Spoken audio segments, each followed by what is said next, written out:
او مفتی صاحب تسی تیار ہو؟ واہ جی واہ، مفتی نو لینے لے کام نہیں. مفتی صاحب بڑے غصے میں آج. ہوئے ہوئے ہوئے. نہیں یار، مجھے یہ بتائیں، یہ طریقہ ہے کوئی مناظرے کا، بحث کا، مکالمے کا کہ دوسرے ساتھی کو تنگ کرنا ہے؟ بتائیں مجھے بھائی صاحب آپ نے پوچھا بھی تو میں جی آپ ہمارے دوست ہیں نا، اس لیے آپ کو غصہ نہیں آج؟ نہیں یار، دوستی میں اتنا ناجائز فائدہ نہیں اٹھاتے. اور صحیح بولا ہے میں نے مفتی صاحب، فنفخنا فیہا کہ مضاف الیہ سے تذکیر و تانیث کسب کر لیتا ہے. صحیح بولا نہیں بولا میں نے؟ ہاں ٹھیک بولا. صحیح ہے. اچھا جی، اوکے. اب بتائیں کیا کرنا ہے. پہلے میں نے سے پوچھا کہ یہ کہہ رہے تھے میں امام النحو ہوں نا، امام النحو نحو کے مسائل. میں غلطی نکال دوں گا، ٹائم مجھے دیں. ساری چیزیں ٹھیک نہیں ہوتی. اچھا آپ کہتے ہیں نا میں سنتا نہیں ہوں، میں ایک ایک چیز سن کے نوٹ کرتا ہوں. یہ سمجھ آئی میری بات؟ اب مجھے جو نا میری بات، اس کے باوجود آپ شکست کھاتے ہیں مناظرات میں، تو کیا ہوتا؟ نہ شکست کھاتے ہیں، وہ تو دنیا دیکھ رہی ہے کس نے شکست کھائی ہے کس نے نہیں. ادھر میری بات سنیں. جی اب پہلے میں جواب دوں گا، جو میری ٹرم رہ گئی تھی آپ نے کاٹ دیا تھا یا خود کٹ گیا تھا. میری بات چل رہی تھی ابھی، سمجھے میری بات کے نہیں؟ مجھے یاد نہیں پہلے کہاں اپنی پہ پہنچے پچھلی تھے باتوں کا آپ جواب کو یاد دوں گا. ہوگا کہاں پہ جا رہے تھے وہ بھی میں بتا دیتا ہوں نا. آپ ریفریش کر آپ دیں. نے وہ پڑھی تھی، ہاں وہ تھا کہ آپ نے 2-3 باتیں پیش کی تھی کہ بھئی سمجھو لا ترفعوا اصواتکم میں چیخو پکار تھی، لہذا ان کے اعمال باطل ہو گئے. رفع صوت حبط عمل ہے، اور حبط عمل کفر اور ارتداد اور نفاق کی دلیل ہے. یہ آپ کا تھا. دوسرا آپ کا تھا کہ یہ جو ہے وہ کچھ آپ نے عبارات پیش کی تھی حضرت عمر سے متعلق، اس کا میں جواب دینا تھا. تیسرا آپ نے سوال یہ کیا تھا کہ منافق کے خلاف آپ نے کبھی جہاد کیا ہو اپنی زندگی میں. ٹھیک ہے، یہ آپ کا سوال تھا. نہیں اصلی سوال آپ نے دیکھیں، اپنی سوال اس وقت ہمیشہ ہڑپ گئے. اصلی سوال ہم نے جو کیا تھا وہ آپ سے یہ تھا قبلہ، اس کا جواب دے دیں، باقی ہم مانیں گے. دیکھیں اصلی سوال یہ تھا کہ قرآن یہ فرما رہا ہے کہ آواز اوپر نہ کرو، کہ اگر آواز اوپر کرو گے تو تمہارے اعمال حبط ہو جائیں گے. ٹھیک ہے نا؟ مثلا کہیں گے کہ آپ شراب نہ پیئیں، شراب پیو گے تو تمہیں کوڑے لگیں گے. ٹھیک ہے نا؟ اب جو شخص آواز بلند کرے گا، اب سن لو نا، سوال سن لو، سوال تو سن لینا. سوال آپ نے سوال ذکر ہی نہیں کیا، میں سوال آپ کو دوبارہ یاد دلاتا ہوں. سوال سن لیں پھر اس کا جواب آپ دے دیں. بسم اللہ کریں. دیکھیں سوال یہ ہے کہ قرآن فرما رہا ہے کہ آواز اوپر کرو گے تو اعمال حبط ہو جائیں گے. جیسے کوئی بادشاہ کہہ دے نا کہ اگر کوئی مثلا کوئی شراب پیے گا تو میں اس کو کوڑے لگاؤں گا. اب کوئی شراب پیے گا تو اس کو کوڑے لگیں گے. اب جب قرآن نے اعلان کر دیا کہ بھئی تم آواز بلند کرو گے تو اعمال حبط ہو جائیں گے، تو یہ قاعدہ جب بن گیا تو ابو بکر عمر صاحب کے اعمال کیوں حبط نہ ہوئے؟ کیونکہ انہوں نے آواز بھی بلند کی. اور سبب نزول، سبب اجازت دے، سبب نزول وہ اجازت دے. حضرت سوال کرنا نہیں دیا، نہیں سمجھ آئیے نا، سوال کرو، پوچھو، سنو گے تو سمجھ آئے گی. سبب نزول بھی وہی ہے، اس طرح نہیں. سب آپ جو ہے جہل کا بہانہ نہیں بنا سکتے کہ پہلے سے ان کو معلوم نہیں تھا، کیونکہ یہاں پہ دو چیزیں ہیں. ایک چیز یہ ہے کہ نبی صلی اللہ علیہ وسلم کے احترام کرنی ہوتی ہے، یہ ان کو پتا تھا، شروع سے پتا تھا. یار مسلمان کو پتا ہے، یہ کیسا مسلمان ہے کہ اس کو پتہ نہیں ہے کہ نبی صلی اللہ علیہ وسلم کے احترام کرنی ہے، اس کے لیے آیت کی ضرورت ہے. دوسری بات یہ ہے کہ آواز بلند کرنا یہ بے ادبی ہے، یہ بھی ہر ایک کو پتہ ہے. یہ اس کا آیا روایت سے کوئی تعلق نہیں، یہ کوئی تعبدی چیز نہیں ہے کہ نماز صبح 2 رکعت ہے. نماز صبح 2 رکعت ہے، 4 رکعت، یہ تعبدی ہے. اس کے لیے سنت کی ضرورت ہے یا آئے قرآن کی ضرورت ہے. لیکن یہ کہ نبی صلی اللہ علیہ وسلم کی عزت کرنی ہوتی ہے اور کسی بزرگ آدمی کے ہاں آواز بلند کرنا یہ بے ادبی ہے، یہ سب کو پتہ ہے.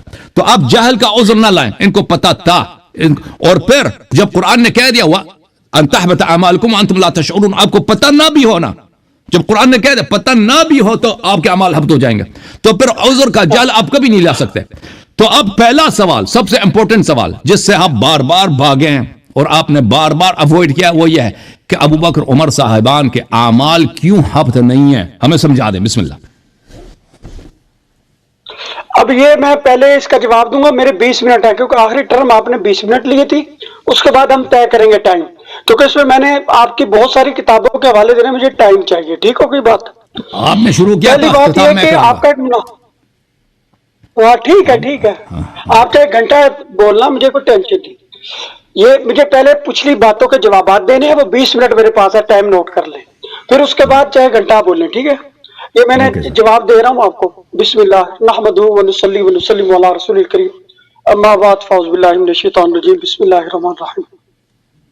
کچھ دن پہلے آپ کا ان کا مناظرہ ہوا تھا، اس میں ایک حدیث انہوں نے غلط پڑھی تھی اس کے سامنے، اور یہ ان کے امام معصوم سے متواتر ہے، اس اصل کلی ہے، بدیہی ہے، ضروری ہے احکام کے لیے، عقائد میں، مسائل میں، شرائع میں، ہر چیز میں. کل شیء مطلق حتی یرد علیہ نہی، ہر چیز کا حکم مطلق ہوتا ہے. مطلق المطلق اذا اطلق اور یرید به فرد الکامل، جب مطلق کو مطلق بولا جائے تو اس کا مطلب فرد کامل ہے. جب تک نہیں نہ آئے، جب تک معصوم کی طرف سے نہیں آتی، پیغمبر یا خدا کی طرف سے، ہمارے نزدیک پیغمبر اور خدا معصوم ہے، ان کے نزدیک 12 ہیں معصوم. جب تک وہ نہیں نہ کر دیں، منع نہ کر دیں کسی چیز کو، تو وہ چیز منع نہیں ہو سکتی. اس کو منع کرنے کے لیے پھر ایک اور معصوم کی ضرورت ہوگی. یعنی جس وقت نہیں ہے اس وقت بھی کہتے نہیں ہے، حرام ہے، ناجائز ہے، اس کا مطلب پھر ایک اور معصوم لاؤ. 12 تک پاس تو نہیں آئی. 12 نے تو کہا جو چیز مطلق ہے وہ حلال ہے جب تک نہیں اس پہ وارد نہ ہو. جب نہیں آئے گی پھر منع ہوگی، اس سے پہلے منع. ابھی میں پڑھ رہا ہوں جناب، اصول کافی ہے، جلد نمبر 1 ہے، صفحہ نمبر ہے 268، 268. سند محمد بن یحیی عن محمد بن الحسن عن یعقوب بن یزید عن الحسن بن زیاد عن محمد بن الحسن المیثمی عن ابی عبد الله قال سمعت يقول ان الله عز وجل ادب رسوله حتى قومه على ما اراد ثم فوض اليه فقال عز ذكره ما آتاكم الرسول فخذوه وما نهاكم عنه فانتهوا فما فوض الله الى رسوله فقد فوضه الينا. یہ جی اللہ تعالیٰ کی قرآن شریف میں ایک آیت ہے شریفہ، اس کے بارے میں انہوں نے کہا کہ ابو عبداللہ سے مروی ہے. یہ جو ہے امام جعفر صادق سمجھے، یہ ہے امام باقر کا بیٹا. ان سے کہتے میں نے سنا اللہ تعالیٰ کے اس قول کے بارے میں، تو انہوں نے فرمایا اللہ نے اپنے رسول کو خود ادب سکھایا اور اس کی خود تعلیم کی جیسے اس نے چاہا. تقویم کا مطلب سدھارنا، سنوارنا، تربیت بھی کر سکتے ہیں. اور پھر اپنے سارے احکام اس کو صبر کر دیے. وہ کیا؟ ما آتاکم الرسول فخذوہ وما نہاکم عنہ فانتہوا. اللہ تعالیٰ جس چیز کو دے تمہیں اس سے لے لو، اور جس چیز سے منع کرے اس سے رک جاؤ. کل شیء مطلق حتی یرد علیہ نہی. فرماتا فما فوض اللہ الی رسولہ، تو جو کچھ اللہ نے اپنے رسول کو دے دیا تو وہ تمام کا تمام اماموں، 12 امام، الینا سے مراد حضرت علی سے لے کر اور امام مہدی تک ہوتا ہے. ٹھیک ہے. اب دوسری روایت یہ میں پڑھنے لگا ہوں اصول کافی سے، جلد 1 441. الحسین بن محمد الاشعری عن معل بن محمد عن ابی الفضل عبد اللہ بن ادریس ام محمد بن سنان، نہ بھی پڑھ سکتے ہیں، سنانن بھی پڑھ سکتے ہیں. قال كنت عند ابی جعفر الثانی فاجریت اختلاف الشیعہ فقال یا محمد ان اللہ تبارک و تعالی لم یزل متفردا بوحدانیتی ثم خلق محمدا وعلیا وفاطمة فمكثوا 1000 دهر ثم خلق جميع الاشیاء فاشهدهم خلقها واجرى طاعتهم علیہ وفوض امورها الیہم فهم یحلون ما یشاؤون ویحرمون ما یشاؤون ولن یشاؤوا الا یشاء اللہ. کہتے ہیں جناب یہ ابو جعفر ثانی سے کے پاس تھا، میں اب محمد بن سنان کہتے ہیں. تو اختلاف شیعہ کا ذکر آیا تو انہوں نے کہا کہ یا محمد، اللہ تعالیٰ ہمیشہ اکیلا منفرد ہے، احد ہے. پھر اس نے حضرت محمد اور علی اور فاطمہ کو پیدا کیا، پھر 1 سال ٹھہرے یہ لوگ، پھر تمام اشیاء کو پیدا کیا، پھر ان کو ٹھیک ہے 1000 سال، پھر ان کو جو ہے گواہ بنا دے تمام مخلوق پہ، پھر سمجھ لیں 1000 سال، ہزار زمانے ہزار زمانے بھی کہہ سکتے ہیں. واجرہ طاعتہم، پھر ان کی طاعت کو اس پر فرض کر دیا تمام پر مخلوق پر، پھر ان کے امور ان کا صبر کر دیے، پھر یہ چیزیں حلال کرتے ہیں جو چاہتے ہیں حرام کرتے ہیں، جس چیز نہیں چاہتے مگر وہی چاہتے ہیں جو اللہ چاہتا ہے. ٹھیک ہوگی بات. اچھا جی اگلی آیت یہ ہے بہار الانوار سے. اس نے کہاں سے لیا یہ دیکھ لیں. جلد نمبر ہے 25، صفحہ نمبر ہے 334. احمد بن محمد عن الاحوازی عن بعض اصحابنا عن ابن عمیرۃ عن الثمالی قال سمعت ابا جعفر يقول من احللنا له شيئا فاصابه من اعمال الظالمين فهو له حلال ان الائمه منا مفوض اليهم فما حل فهو حلال وما حرموا فهو حرام. یہ کہتے ہیں میں ابو جعفر سے سنا کہ جس چیز کو بھی ہم حلال کر دیتے ہیں تو وہ اس کو ظالموں کے اعمال سے نہ ہو تو وہ حلال ہے. ٹھیک ہے، کیونکہ ہمارے میں سے جو ائمہ ہیں نا ان کی طرف سب چیز سپرد کر دی گئی ہے، تو وہ جس چیز کو حلال کرتے ہیں وہ حلال ہے، جس چیز کو حرام کرے وہ حرام ہے. ٹھیک ہوگی بات. اگلی کہتے ہیں یبنا اشیما ان اللہ فوض الی سلیمان بن داؤد فقال هذا اطاعنا فمن او امسک بغیر حساب. کس کتاب سے پڑھ رہے اچھا ہیں؟ جی یہ جو ہے یہ کس یار بہار الانوار، بہار بتا دیا بہار الانوار جلد نمبر 25 صفحہ نمبر 231 اور 32. بتایا تو تھا پہلے جب میں 334 کا بتایا، بدلوں گا نا. ہاں 231 کا نہیں بتا. بہرحال پڑھتے جائیں. 332 اور 31 کا پڑھ رہا ہوں نا. کہتے ہیں کہ وفوض الى نبی فقال ما اتاکم الرسول فخذوه وما نهاکم عنه فانتهوا فما فوض الى نبی فقد فوض الینا، یا فقط فوض الینا بھی پڑھ سکتے ہیں. چلیے یہ وہی بات ہے کہ جو اللہ کا رسول دے اسے لے لو، جو نہیں دے اسے رک جاؤ. اب یہ تھی روایت، کچھ 4 ایک اور ہیں وہ اگلی ٹرم میں پڑھوں گا. اس میں یہ بتایا گیا کہ جب تک شارع کی طرف سے حکم نہیں ہوتا نا اللہ رسول کی طرف، اور آپ شیعہ امامیہ اثنا عشریہ کے نزدیک جب تک معصوم کی طرف سے صراحتاً نص نہ ہو قرآن یا ان کی تعلیم نہ ہو، ارشاد نہ ہو، حکم نہ ہو، وہاں کوئی حکم نہیں ہوتا. اب آجے لا ترفعوا پر. اب جہاں جہاں انہوں نے تحریفات کی ہے نا، تحریفات کی تھی میں نشاندہی کروں گا، بیچ میں یہ ٹوکنا نہیں، بڑی عقلی باتیں وہ ہوں گی. یا ایھا الذین آمنوا لا تقدموا بین یدی اللہ ورسولہ واتقوا اللہ. پہلے اللہ تعالیٰ کہتا ہے ایمان والو اللہ رسول کے ساتھ آگے نہیں بڑھنا. اب یہ تقدیم 2 چیزوں سے ہے. اب یا نبی تو ہمارے سامنے موجود تھے صحابہ کے سامنے، کہ ان کے سامنے زور سے آواز کرنے کا بھی پتہ چلتا تھا اور آپ کے ساتھ آگے پیچھے ہونے کا بھی. اللہ کے سامنے نہیں تھا. یہ میں نے ان سے پہلی ٹرم میں سوال کیا تھا اللہ نہیں ہے تو یہ کیا مطلب ہے؟ تو اس کا مطلب یہ ہے، نوٹ کرو، اس کے علاوہ اس کا کوئی مطلب نہیں. اللہ رسول کو تمام کائنات سے زیادہ عزت دینا، ان سے سب سے زیادہ محبت کرنا اور ان کی تعلیمات احکامات پر سب سے زیادہ عمل کرنا، یہ لا تقدموا میں آ جائے گا. اگر ہم ان سے زیادہ کسی اور کو عزیز رکھیں، ان سے زیادہ کسی اور سے محبت کریں، تعظیم دیں، یا ان سے زیادہ کسی اور کو فوقیت دیں اعمال میں، ارشادات اور عقائد نظریات میں، تو اس کی ممانعت ہوگی.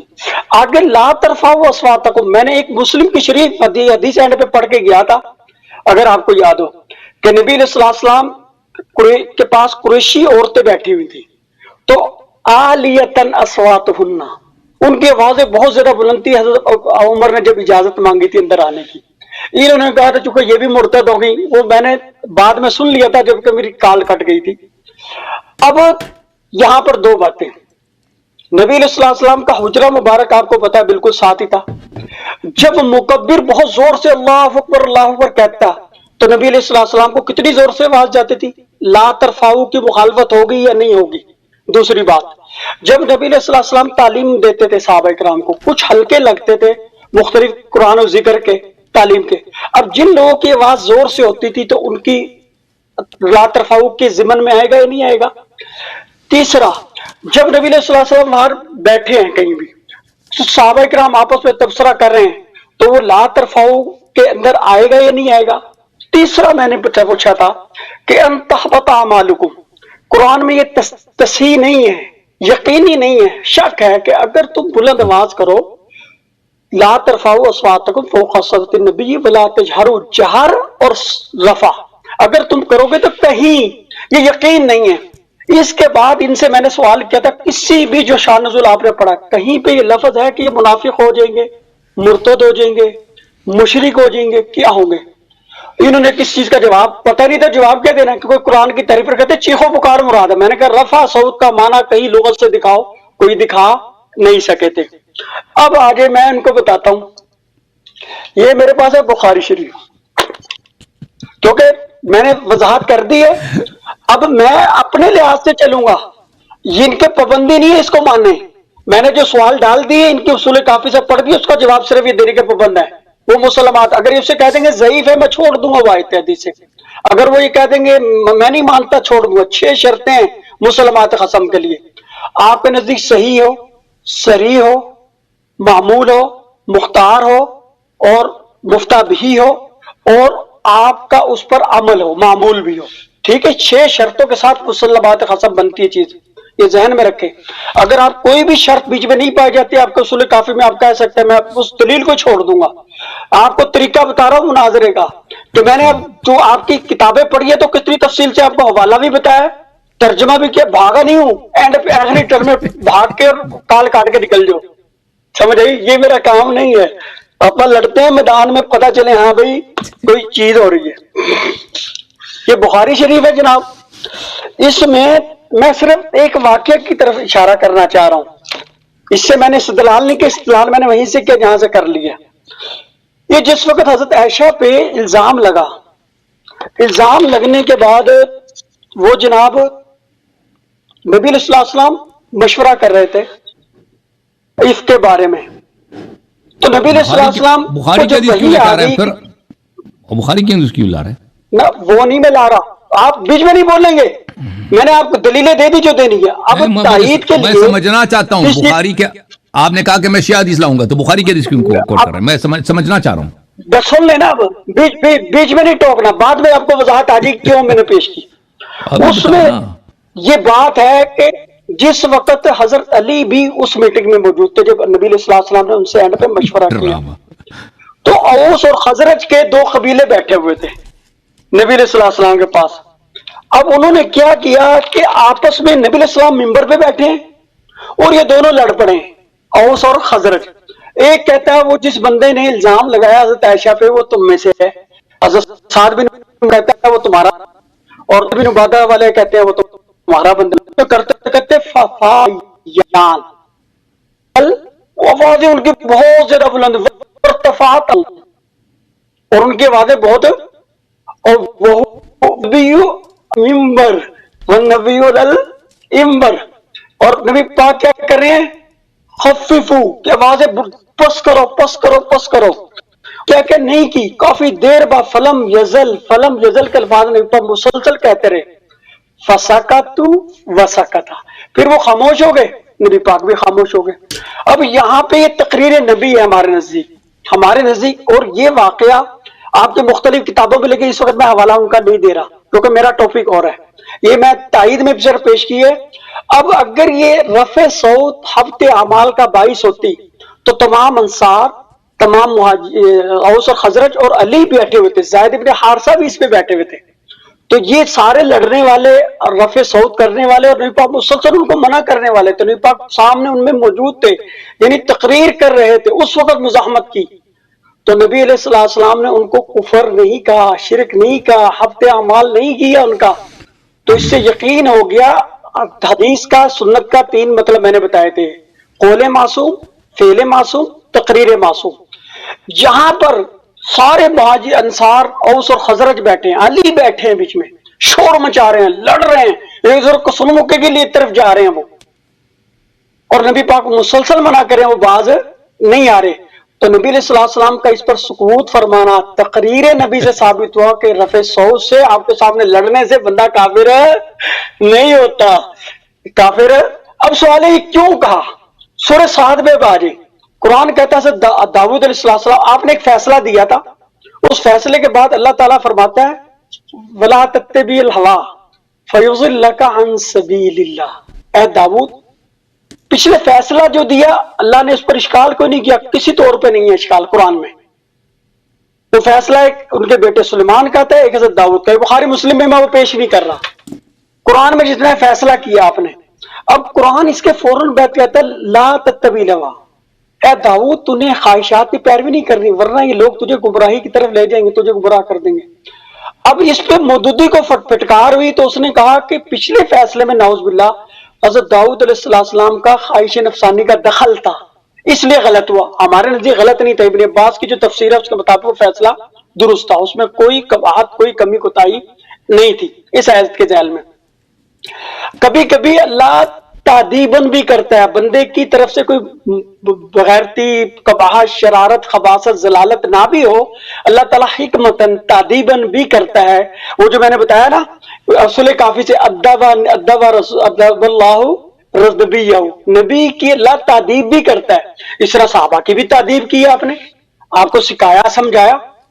اب جب وہ اللہ نے کہا حضرت داؤد کو کہ آپ نے گمراہی کی طرف نہیں جانا, پیروی کرنی, تو کیا مطلب حضرت نبی کے داؤد کی گمراہی تھی پہلے؟ نہ, کبھی کبھی اللہ تعالیٰ مصلحتاً کسی کام کو, اور وہ تو میں نے بتا دیا اجماع ہے کہ جو کام حکم نہیں نہ منع کا تو وہاں حکم نہیں آ سکتا. یہ حکم لا کے انہوں نے تحریف تفسیر بھی رائے کی اور یہ کفر ہے, ان کے نزدیک بھی کفر ہے. آپ اصول کافی پڑھیں, فروع کافی پڑھیں, وہاں بہت ساری ہیں. من رأى بالقرآن برأيه فقط کفر, من رأى بالقرآن فلیتبوأ مقعدہ منہ, یہ ساری روایت ہے. مطلب چونکہ متواتر ہے, اس میں زیادہ بحث میں پڑھنے کی ضرورت نہیں. اور وہ جو مناظرے میں ہی بندے نے پیش کی کل شیء مطلق حتی یرد علیہ نہی, کہ جب نہیں ہے یہ نہیں کرتا پھر رہا ہے, اور نہیں صرف کر رہا, ابو بکر عمر کو اسلام سے نکال رہا ہے. جب ایک نہیں اور لا ترفعوا کہہ کے نبی پاک نے یہ قرآن کا یہ مقصد نہیں کہ انہوں نے کیا کچھ نہیں کیا, کیونکہ ہمارے نزدیک عالیتاً اصواتہن پہ بھی کفر کا فتویٰ نبی پاک نے نہیں ہے. نبی پاک کی زندگی کا فیصلہ ہے تقریر نبی. قریشی عورتیں آپ کے سامنے چیخ رہی تھی, شور مچا رہی تھی, جو بھی ہے, کیونکہ رفع علوہ کا معنی انہوں نے کیا شور مچانا. میرے نزدیک شور مچانا میں نے انصار کی طرف سے پیش کیا, حضرت علی بھی اس میں تھے. وہ شور نہیں, وہ تو قسم کونے والے تھے, وہ پڑھیں ذرا. تو اس میں نبی علیہ السلام تقریر نبی سے بتایا کہ یہاں ممانعت نہیں ہے. تو لا ترفعوا اصواتکم فوق صوت النبی میں کوئی ہفتے اعمال بھی نہیں ہوتے, اور یہ کوئی اتنا سنگین قسم کا ادب بھی نہیں ہے, یہ ذہن میں رکھیں. اب اس پہ میں آ رہا ہوں, کیوں قرآن نے کہا ہے لا ترفعوا, اور میں نے کہا تھا اس سے پہلے حکم کوئی ماننا نہیں ماننا, یہ کہنا چونکہ جہالت, اور یہ بار بار لا تشعروا, شعور کو جہالت کا ہم وزن سمجھ رہے ہیں. شعور اور چیز ہوتا ہے, شعور کہتے ہیں جسے کامن سینس ہم کہتے ہیں انگلش میں. کامن سینس اور چیز ہے, نالج اور چیز ہے. نالج اور چیز ہے, کامن سینس اور چیز ہے. شعور کامن سینس کو کہتے ہیں, اور جو کیا بولتے ہیں نالج ہے وہ علم کو کہتے ہیں. ٹھیک ہے. اب کامن سینس کا مطلب یہ ہے کہ ایک چیز بندے کے لحاظ میں ہونی چاہیے, وہ نہیں ہے. یعنی ادب, میں مطلب کسی نبی علیہ السلام میرے سامنے ہوں تو میں آپ کو جھک کے کوئی چیز دوں. دوسرا ہے ادب میں بیٹھ کر پھر جھک کے دوں. بیٹھ کے جھکنے میں زیادہ ادب ہے. اب یہ نہیں کہ میں نے کھڑے ہو کے جھک کے دیا تو بے ادبی کر دی. ادب کے مدارج ہیں, اور آپ کے سامنے اگر کوئی بول رہا ہے لڑ رہا ہے کوئی ٹینشن نہیں ہے, کیونکہ بخاری شریف سے ہم نے بتا دیا ہمارے کی بات ہے. اگر یہ کفر ہے تو حضرت علی بھی کافر بولتے ہیں, ان کے ہفتے اعمال ہو جاتے. جو اس کے عائشہ کے وقت جب مباحثہ ہو رہا تھا, نبی پاک ممبر پہ بیٹھے تھے, بات شور مچا رہے تھے, لڑ رہے تھے, کو سونموں کو ہونے والے تھے, دستوں گربان ہونے والے تھے, تو نبی علیہ السلام نے سکوت فرمایا. قریشی عورتیں آپ کے سامنے بیٹھی ہوئی تھی, بہت شور کر رہی تھی بقول ان کے, عالیۃ اصواتہم منصرا علو صوت تھا. نبی علیہ السلام نے کفر کا ہفتے عمل کا فتویٰ. پھر انہوں نے ایک اور تحریف کی, ان الذین یکفرون بآیات اللہ ویقتلون النبیین بغیر حق, آگے کرتے ہیں اولئک حبطت اعمالہم. اب قتل نبی اور چیز ہے اور رفع صوت عند نبی اور چیز ہے. انہوں نے قیاس دیکھے, اول من خاص ابلیس, یہ بھی رسول کافی میں موجود ہے. سب سے پہلے جس نے قیاس کیا وہ شیطان تھا. اب رفع صوت کا مطلب کہاں سے, حبط اعمال کہاں سے یہ لائے؟ خود انہوں نے یاد پڑھی تھی, ان کو یاد ہوگا. اب بھول گئے تو پیچھے ریپیٹ کر کے دیکھ لیں کہ وہاں قتل انبیاء کا ذکر ہے, کہ وہ لوگ کو جو اللہ کی آیات کا انکار یعنی کافر ہیں, اور دوسرا وہ لوگ جو قتل کرتے ہیں نبیوں کو. نبیوں کو قتل کرنا, اللہ کی آیات کو جھٹ, قرآن و حدیث کو معجزات کو جھٹلانا وہ اور چیز ہے. اور جو رفع صوت عند نبی یہ برابر نہیں ہو سکتا. اور قیاس سے انہوں نے, ان کے پاس دلیل کوئی نہیں تھی قرآن حدیث سے, ان کے اپنی شیعہ کتب میں بھی دلیل کوئی نہیں اس پر. اور کیا قیاس کیا, کیونکہ یہاں قتل نبی سے بندہ کافر ہفتے عمل ہو جاتا ہے, لہذا رفع صوت عند نبی سے بھی کافر مرتد ہو جائے گا. تو یہ قیاس بھی مال فارغ ہے, کیونکہ علت میں مماثلت نہیں ہے. رفع صوت بہت کمزور چیز ہے, قتل نبی بہت سنگین چیز ہے. آیات کا انکار بہت سنگین چیز ہے, رفع صوت عند نبی, جہر عند نبی بہت کمزور چیز ہے, بہت تھوڑی چیز ہے. بلکہ اس میں ادب کا بہت کمزور مباح کی حد تک جی آپ 20 منٹ بھی ہو. ہاں سمجھ لے ہوگا. تحریمی اب 10 منٹ ہے. یہ پچھلی بات کا چونکہ میں نے جواب دینا تھا وہ دے دیا. اب 10 منٹ. اب میری باری ہے بھائی, اب میری باری ہے, اب میری باری ہے. ہاں چلیں. محترم ناظرین, ہم نے ان سے ایک واضح سوال کیا کہ ایک قرآن جب واضح, تو دیکھیں آپ جو لوگوں نے پچھلے ہمارے گفتگو نہیں دیکھے ہیں وہ پچھلے گفتگو دیکھ لیں, اور اس پہ میں دوبارہ بہت ساری باتیں جن کو تکرار نہیں کرنا چاہتا کہ ابو بکر عمر نے, بخاری وغیرہ سب نے روایت کی, اس میں کوئی اختلاف نہیں ہے کہ انہوں نے نبی صلی اللہ علیہ وسلم کے بارگاہ میں انہوں نے اپنی آواز بلند کی, آپس میں جھگڑا کیا اور ایک دوسرے پہ انہوں نے ایک دوسروں کے ساتھ انہوں نے تماری ممارات کیا, یعنی جھگڑا کیا اور آواز بلند کیا, اور اللہ تعالیٰ کی جانب سے مذمت کے آیات نازل ہوئے ہیں رفع صوت پر, اور ان میں ایک آیہ یہ ہے کہ اگر کوئی شخص آواز بلند کرتا ہے نبی صلی اللہ علیہ وسلم پر, میں اپنا ٹائم شروع کر دوں, تو اس کا عمل حبط ہو جاتا ہے, عمل حبط ہو جاتا ہے. اور قرآن کے مختلف آیات میں یہ موجود ہے, میں نے پچھلے پروگرام میں دیکھ لیں آپ کہ حبط عمل صرف کفر پہ ہوتا ہے, اور یہ ان کے پاس اجماع بھی ہے اس مسئلے پر. میں نے اپنی کتابیں دیکھیں کہ اب حبط عمل کفر کی دلیل ہوتی ہے, اور آپ حبط عمل کا مطلب یہ ہے کہ اس کا اعمال بے اجر ہو جاتے ہیں. اگر کسی نے نماز پڑھی ہے, ہجرت کیا ہے, جہاد کیا, تو سب کا سب وہ ہیچ ہو گیا, کیونکہ نبی صلی اللہ علیہ وسلم کے بارگاہ میں اس نے بے ادبی کیا. اب ان کے پاس ان کے رد کیا ہے میرے محترم ناظرین, یہ کہتے ہیں کہ پہلی یہ کہ اصول کافی میں یہ لکھا ہے کہ اللہ تعالیٰ نے امام محمد باقر علیہ السلام, امام جعفر صادق علیہ السلام نے فرمایا کہ اللہ تعالیٰ نے اپنے نبی صلی اللہ علیہ وسلم کی تادیب کیا, ان کو ادب سکھایا, ادبہ یعنی ان کو ادب سکھایا. تو کہتے ہیں تو یہ تو نبی صلی اللہ علیہ وسلم کو بھی ان کی تادیب ہوئی ہے. اور بھائی نبی صلی اللہ علیہ وسلم کی ایسے ہمارے ہاں کوئی ایسی بات نہیں کہ انہوں نے کوئی غلطی کی ہے پھر اللہ تعالیٰ نے ان کو ڈانٹا ہے. نبی صلی اللہ علیہ وسلم کے لیے ہمارے مذہب میں کوئی عتاب نہیں ہے. اگر ان کو قرآن, اب سنو, اللہ تعالیٰ نے جب نبی صلی اللہ علیہ وآلہ وسلم کو ادب سکھائی ہے, یعنی اللہ کی جانب سے اللہ تعالیٰ نے ان کو اخلاق حسنہ عطا فرمایا. اس کا مطلب وہ اردو والی تادیب نہیں ہے کہ مثلا کوئی بچہ بے غلطی کرتا ہے پھر اس کو مار کے, اس کو یعنی اس کو ڈانٹ کے, اس کی کان کھینچ کے اس کی تادیب کی جاتی ہے. یہ وہ والی تادیب نہیں ہے. اللہ تعالیٰ نے نبی صلی اللہ علیہ وآلہ وسلم کو کامل اخلاق کے ساتھ, بہترین عصمت کے ساتھ, کہ کوئی ان سے کبھی غلطی ہی نہ ہو, ان سے ایسے طاہر مطہر بنا کر بھیجا. اس کا مطلب یہ ہے. اچھا, تو پھر آج کا نبی صلی اللہ علیہ وسلم سے آپ قیاس نہیں کر سکتے. اگر آپ کہتے ہیں ٹھیک ہے نا, اگر آپ کہتے ہیں کہ ایسا عمل نبی سے بھی صلی اللہ علیہ وسلم سے سرزد ہوا ہے, کیونکہ ان لوگوں کا ہمیشہ طریقہ کار یہی ہے کہ آپ ابو بکر عمر کے کچھ متائن اگر ذکر کریں کہ ان سے یہ باتیں آپ کی کتب میں موجود ہیں, تو یہ کہ ان کا ایک دفاع کا طریقہ کار کیا ہے, اس سے بدتر پیغمبر سے نسبت دیں گے. یہ لوگ ان کا طریقہ کار یہی ہے کہ اس سے بدتر عمل کو نبی صلی اللہ علیہ وسلم سے نسبت دیں گے اور کہیں گے اگر عمر ابو بکر نے کیا تو نبی نے بھی کیا, تاکہ کوئی ان کو ڈانٹ نہ لے. حالانکہ نبی صلی اللہ علیہ وسلم بے عیب ہے. نبی صلی اللہ علیہ وآلہ وسلم کی کوئی کبھی دنیا میں نہ انہوں نے کوئی فسق بجا لایا, گناہ بجا لایا, حرام بجا لایا, کفر تو دور کی بات ہے. تو لازمی بات ہے یہ ان کی اپنی بے ایمانی ہے. اچھا, جہاں تک اس بات کا تعلق ہے کہ یہ کہتے ہیں کہ کل شیء لک مطلق حتی یرد فیہ نہی, یہ بات بالکل صحیح ہے کہ ہر چیز آپ کے لیے صحیح پڑھو اس حدیث کو. کل شیء لک مطلق حتی یرد فیہ نہی, صحیح یہی ہے. فیہ نہیں, کل شیء مطلق, نہیں کل شیء مطلق حتی یرد علیہ نہی. نہیں, آپ غلط پڑھیں. نہیں, حدیث صحیح پڑھیں پہلے. بھائی پلیز مجھے بات کرنے دو. آپ نے حدیث پڑھی نہیں ہے, آپ نے اس کا حوالہ بھی نہیں دیا. آپ نے جن حدیث کو ذکر کیا ہے, مجھے امام جعفر اور امام صادق سے ہے, آپ نے جو حدیث نقل کی اس میں یہ عبارت نہیں تھا بھائی. یہ حدیث مجھے, میں مانتا ہوں کہ یہ حدیث ہے اور یہ حدیث صحیح ہے, یہ کتاب میں اللہ عز و جل حکیم ہے. پلیز مجھے بات کرنے دو نا, بات نہ کاٹو. میں نے آپ کی بات سنی ہے. کل شیء لک مطلق حتی یرد فیہ نہی, حدیث یہ ہے. ہر چیز آپ کے لیے جائز ہے جب تک کہ اس پہ نہی وارد نہ ہو جائے. لیکن بات یہ ہے کہ یہ ان کو معلوم تھا, یہ ان چیزوں کے لیے جو معلوم نہ ہو انسان کو. مثلا شراب حلال ہے یا حرام ہے, جب تک کہ اللہ اس کو حرام نہیں کرتا تو آپ کے لیے جائز ہے شراب پینا. جب وہ اللہ نے کہہ دیا کہ بھئی اب نہیں کر سکتے تو نہیں کر سکتے, ٹھیک ہے نا. مثلا آپ مثلا کفار سے دوستی کریں یا جو بھی مسئلہ جو اسلام کے آغاز میں وہ نہیں آیا تھا اس کا, تو وہ آپ کے لیے جائز ہے. اور ابھی بھی اب ہمارے زمانے میں اگر کوئی چیز ہمیں شک ہوتا ہے کہ حلال ہے یا حرام ہے, ہمیں اس کی حرمت پہ دلیل نہیں ملتی, تو وہ آپ ہمارے لیے جائز ہے, ٹھیک ہے.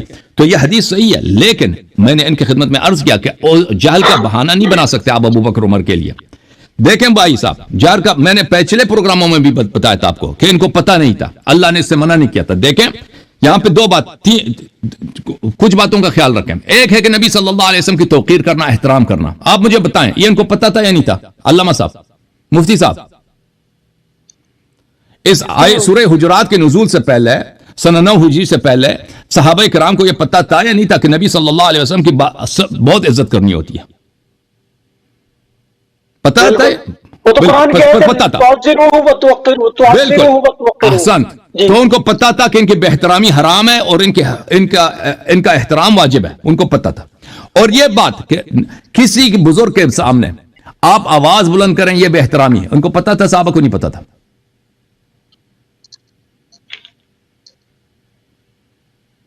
آپ سے سوال کر کیا جواب دے دیں. صحابہ کو کیا معلوم تھا سورہ حجرات کے نزول سے پہلے کہ کسی بزرگ کے سامنے؟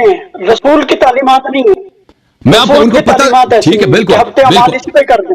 دیکھیں بھائی، اب میں آپ سے سوال کا جواب دے دیں. اور بھائی ہفتے عمل ہوتا نہیں ہوتا وہ الگ مسئلہ ہے. یہ بات ان کو پتہ ہے یا نہیں ہے کہ ایک بزرگ آدمی آپ کا جس کا احترام سب دنیا سے اعلیٰ ہے، واجب ہے، اس کے سامنے آپ اس سے آگے نہ بڑھیں. جب انہوں نے آپ سے سوال نہیں کیا، آپ ان کو مشورہ بلا اس پہ تقدم نہیں کرنا، پھر اس کے سامنے آواز بلند نہیں کر سکتے. یہ ان کو پتہ تھا یا نہیں تھا؟ جواب نہیں دے رہے.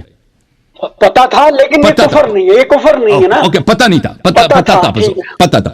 بس یہاں پہ دو باتیں انہوں نے خود اعتراف. اچھا ٹھیک ہے، پھر